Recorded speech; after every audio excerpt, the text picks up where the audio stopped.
I'm Ben Diesel, and this is the Dropbox for September 21st, 2011.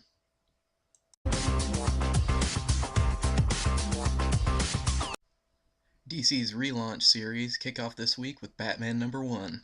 Be here for the start of a new era for the Dark Knight from writer Scott Snyder and artist Greg Capullo. A series of brutal killings hint at an ancient conspiracy, and Batman learns that Gotham City is deadlier than he knew.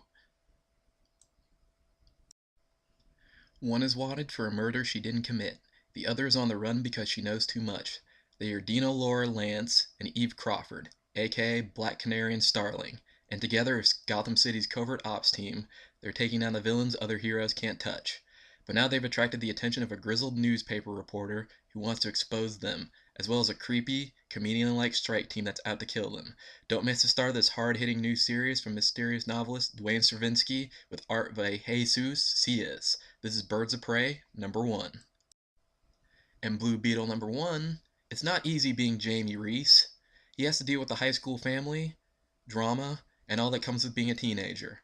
Also, he's linked to a powerful scarab created by an alien race known as the Reach, who seek to subjugate planets or annihilate them. It's up to one teen hero to turn this instrument of destruction into a force for good. Written by Tony Bernard, with art by Ig Guerrera.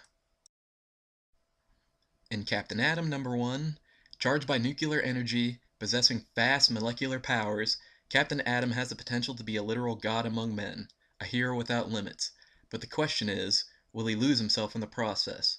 Don't miss the start of a legend from writer J.T. Krull and artist Freddie Williams II. In Catwoman #1, meet Catwoman. She's addicted to the night, addicted to shiny objects, and addicted to Batman. Most of all, Catwoman is addicted to the danger. She can't help herself, and the truth is, she doesn't want to. She's good at being bad, and very bad at being good. Find out more about what makes Catwoman tick in this new series from writer Judd Winnick and artist Gilliam March. In DC Universe Presents #1, it's the start of a new series spotlighting some of the DC Universe's most exciting superheroes. First up is Deadman, straight from the pages of Brightest Day, and a 5-issue epic where the body-hopping hero meets his match in a new foe, who wants to make sure that the souls of the dead man are going straight to hell. Written by Paul Jenkins, with art by Bernard Chang.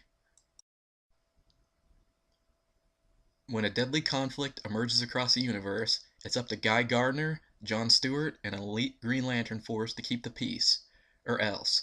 Green Lantern Corp #1 is brought to you by Peter J. Tomasi and Doug Mahnke. In the Legion of Superheroes #1, the Legion has been decimated by the worst disaster in its history. Now the students of the Legion Academy must rise to the challenge of helping the team rebuild. But a threat of almost unstoppable power is rising at the edge of Dominator space. If the new recruits fail, the Legion Espionage Squad may be the first casualties in a war that could split the worlds in half. Written by Paul Levitz, with art by Francis Portela. In Nightwing #1, Dick Grayson flies high once more as Nightwing in a new series from hot writer Kyle Higgins and art from Eddie Barros. As he embraces his destiny, Haley Circus, the big top where Dick once performs, returns to Gotham City, bringing with it murder, mystery, and superhuman evil. Nightwing must confront his past, among former friends and enemies from his circus days, while uncovering a much greater evil. In Red Hood and the Outlaws #1, no sooner has Batman's former sidekick Jason Todd put his past as the Red Hood behind him than he finds himself cornered by a pair of modern-day outlaws. Green Arrow's rejected sidekick Arsenal, the damaged soldier of fortune, and the alien Starfire, a former prisoner of intergalactic war who won't be chained again. As a loner, Jason has absolutely no interest in this motley crew of outlaws, so what's he gonna do when they choose the Red Hood as their leader? Find out in this hot new series from writer Scott Lobdell, featuring art by rising star Kenneth Roquefort. In Supergirl #1, meet Supergirl. She's got the unpredictable behavior of a teenager, the same powers as Superman, and none of his affection for the people of the Earth, so don't piss her off. Written by Mike Green, with art by Mike Johnson. Finally, in Wonder Woman #1, the gods walk among us. To them, our lives are playthings. Only one woman would dare to protect humanity from the wrath of such strange and powerful forces. But is she one of us, or one of them? Written by Brian Azzaro, with art by Cliff Chang.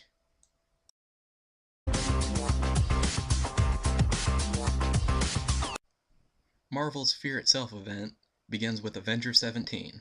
Fear itself has brought damage and destruction the likes of which the Marvel Universe has never seen, but has also brought two Avengers together in the most surprising way. Be here for the start of an all-new chapter in the lives of the two most controversial Avengers. Written by Brian Michael Bendis, with art by John Romita Jr. Invincible Iron Man 508 is another Fear Itself tie-in. Tony finishes his work in Straffelhelm and must make the ultimate leap of faith to finish the job, and try to get back to Earth in time to save it. Meanwhile, Rescue has to deal with Hammer Industries' Detroit Steel Corps and the monstrous Grey Gargoyles in the ruins of Paris. Written by Matt Fraction, with art by Salvatore Lacroix. The final Fear Itself tie-in is Uncanny X-Men 543. The Juggernaut has become Kurth, Breaker of Stone, one of the worthy. Now more powerful than ever, one of the X-Men's greatest enemies rampages through San Francisco. To stop him, Colossus makes a deal with the Demon Lord that imbued Juggernaut with his power. Can this deal be one Colossus can back out of at the fight's end? Prepare for the clash of two unstoppable forces. Written by Kieran Gillen, with art by Greg Land. The newest X-Men event continues in X-Men Schism 4-5.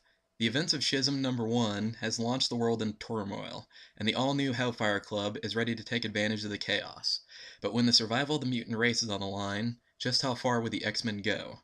Once a line has been crossed, there's no going back. The event that promises to tear the X-Men apart at their very core continues, by writer Jason Aaron and artist Alan Davis. The only Schism tie-in for the week is Generation Hope, number 11. The full force of the Schism sends a rift through the heart of Utopia. If the adults don't know what to do, what chance do the inexperienced youngsters have? The decisions they make will shape the rest of their lives, if only because one choice has a chance of making that life a whole lot shorter. Written by Kieran Gillen, with art by Tim Seeley.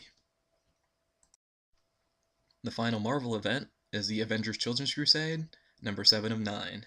It's the Avengers versus the X-Men, with the Young Avengers and X-Factor caught in the crossfire, as all four teams battle to determine who will hold the Scarlet Witch responsible for her crimes. Plus, when the origin of the Scarlet Witch's godlike powers and the secret history of her murderous rampage in Avengers Disassembled are finally revealed, the truth creates a rift among the members of the Young Avengers that the team may not survive. Written by Alan Heinberg, with art by Jim Cheung. In Captain America number 3, the action doesn't stop as writer Ed Brubaker and artist Steve McNiven keep rocking Captain America's world. It's Cap versus Cap. Or is it? The only one way to find out is to buy this issue. In Daredevil number 4, Matt Murdock begins his new career, one that will expose Daredevil to crime and evil in a whole new way. If you thought the odds were against Matt as a trial lawyer, you won't believe the challenges his new job brings, and what they'll do to his private life. Written by Mark Waid, with art by Paulo Rivera. In Hulk number 41, the Omega Saga concludes. Apparently you really can't go home again. The Red Hulk just wanted to visit his old homestead, but now is in the fight for his life against the mighty Omegats, the World Destroyer. As Red Hulk is on the ropes, and it seems as though things can't get any worse, the supervillainous extraordinaire Zero One and her henchman Black Fog arrive. Written by Jeff Parker, with art by Gabriel Hardman. In Thunderbolts 163.1, Justice is like lightning. As Songbird readies the hunt for the escaped Thunderbolts, she must present her history to the mysterious forces that guide the raft. But those forces have more devious plans for these former masters of evil.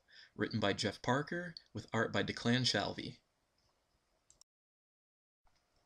In X-Factor 225, as the mutant detectives of X-Factor Investigations work to uncover other people's secrets, they're keeping some of their own, secrets that could eventually tear the team apart. Well, unless a recently deceased friend rises from the slab and tears them apart first. Written by Peter David, with art by Leonard Kirk. In X-Men number 18, the X-Men and Fantastic Four have gone through a portal in the Bermuda Triangle, and are stuck in a strange land complete with dinosaurs, Mayan temples, and strange snake people. It's up to Reed Richards and Dr. Nemesis to get our crew back home, which isn't the problem as they are two of the biggest brains in the Marvel Universe. The problem is that the portal to our world is exactly what the evil forces of this land want. Written by Victor Gressler, with art by George Molina. Finally, the Ultimate Marvel Universe brings us Ultimate Comics X-Men #1. The biggest mutant cover-up has gone public as the true history of the X gene is revealed. As an identity crisis rocks the mutant world, the mistrust between man and X-Man gets deeper. But the bigger question remains, who are the X-Men? Written by Nick Spencer, with art by Paco Medina. Thanks for watching the Dropbox. Come back next week for more comic-related news and releases. Bada peace.